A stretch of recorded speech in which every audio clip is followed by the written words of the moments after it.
dhiyeenya kana maaltu adeemsifamaa jira? Baha Middle East keessatti maaltu adeemsifamaa jira? Trump akkuma dhaadatee turetti guutumaan guutuu Iraanin barbadeessa yookiin immoo azaaba itti buusa ka jedhee ture.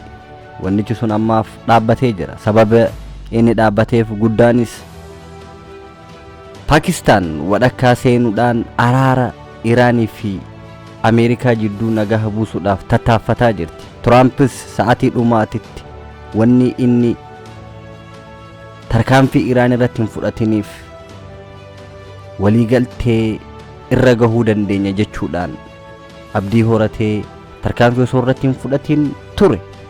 Yaada kana kan burqisiisee fide immoo Pakistaanii yeroo taatu ammaan kana addunyaan ka irratti yaachisaanii jiru.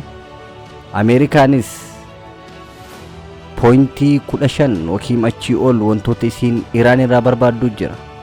Iraan immoo Ameerikaa irraa wanti isiin barbaaddu pointii 10 jira.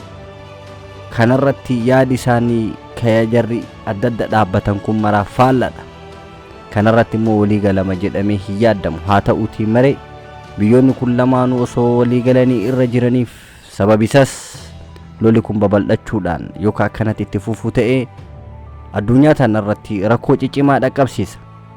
Amma akka Pakistaan irratti waliin mari'atu jiranitti torbaan lamaaf ka lolli kun dhaabbatu ta'a. Torbaan lama booda immoo yoo waliin galii lolarra deebi'uu danda'anii jechaadha.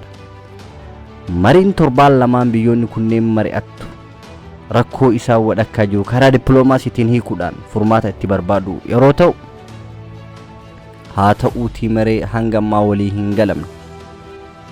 Iraan akka jedhaa jirtutti lolli Libaanos irratti Israa'el bante yookiin dhaabbannee taate nu osoo hin barbaadin lola deebina jechuu jirti.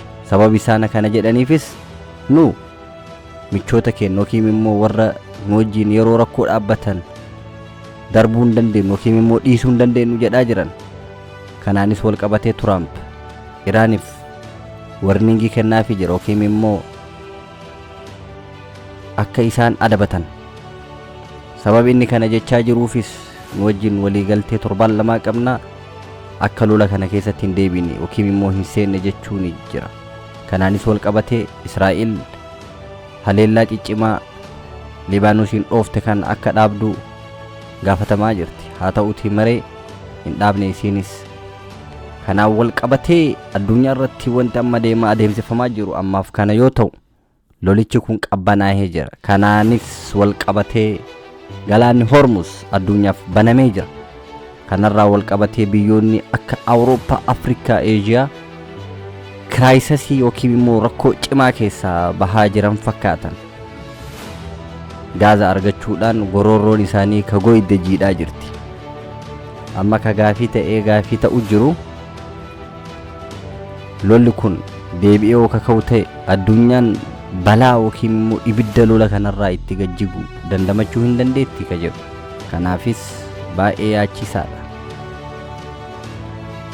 UK Faransis lolli kun karaa dippiloomaasiitiin akka hiikamuu barbaadde. Prime Ministeriin UK Saudi Arabiyaa deemuudhaan King Salmaaniin yookiin immoo nugusa Salmaan acheessanii jiru kan nugusa biyya sanii wajjin wal argee jira.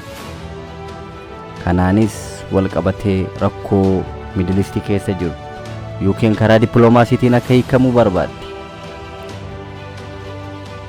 Addunyaan guutuun lola kana karaa dippiloomaasiitiin akka hiikamu barbaadde. Sababi isaas addunyaan koronaas ikoonomiin biyya addunyaa kana mara kiraayisasii cimaa keessa waan seeneef addunyaan lolli kun babal'atee gaaza dhabuun irraa kan ka'e manni barumsaa, hospitaalli akkasuma dalagaan akka irraa dhaabbattuun barbaadan. Kanaanis wal qabatee lolli kun rakkoo ciccimaa dinagdee irra fidee jira.